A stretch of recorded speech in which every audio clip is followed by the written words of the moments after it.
বাচ্চা একদমই খেতে চায় না, খাওয়া নিয়ে খুব সমস্যা করে, এমন অভিযোগ প্রায় প্রত্যেক মায়ের।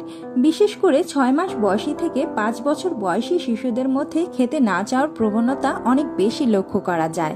বাচ্চা কেন খেতে চায় না, আগে সেই কারণটা খুঁজে বের করুন। শুরুটা শুরু থেকেই করা ভালো। চলুন জেনে নেওয়া যাক। বাচ্চাদের জোর করে খাওয়াবেন না, এমনকি বুকের দুধও জোর করে খাওয়াতে যাবেন না। জোর করলে বাচ্চার মধ্যে খাবার নিয়ে অনীহা শুরু হয়। আজকালকার শিশুরা ফোন দেখে খেতে অভ্যস্ত, আমরাই ফোনটি হাতে তুলে দিই। কোনো ধরনের মোবাইল অথবা টিভি দেখিয়ে খাওয়ানো যাবে না, তার বদলে নতুন নতুন খেলনা হাতে দিতে পারেন। প্রতিদিন এক ধরনের খাবার খেলে শিশুরা খাওয়ার প্রতি আগ্রহ হারিয়ে ফেলে। খাবারের ঘনত্ব ঠিক রাখবেন। বেশি তরল বা একদম ব্লেন্ড করা খাবার দিলে অনেক শিশু খাবারের স্বাদ বুঝতে পারে না। আবার শক্ত বা থকথকে খাবারেও শিশুদের গিলতে সমস্যা হয়। শিশুদের খাওয়ানোর সময়সীমা সর্বোচ্চ 15 থেকে 20 মিনিট রাখবেন। এর বেশি সময় ধরে খাওয়ালে খাবারের প্রতি ভয় চলে আসবে।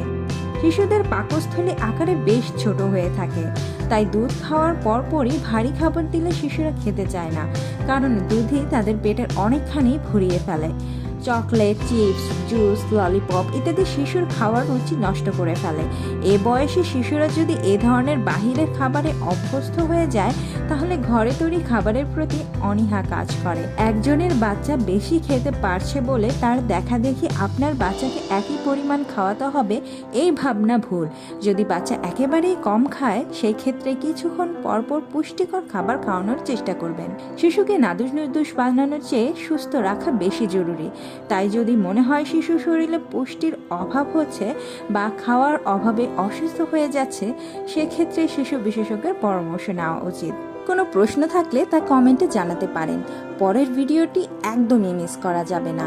অনেক গুরুত্বপূর্ণ তথ্য নিয়ে হাজির হতে যাচ্ছি। নিত্য নতুন তথ্য পেতে আমাদের সাথেই থাকুন। ধন্যবাদ।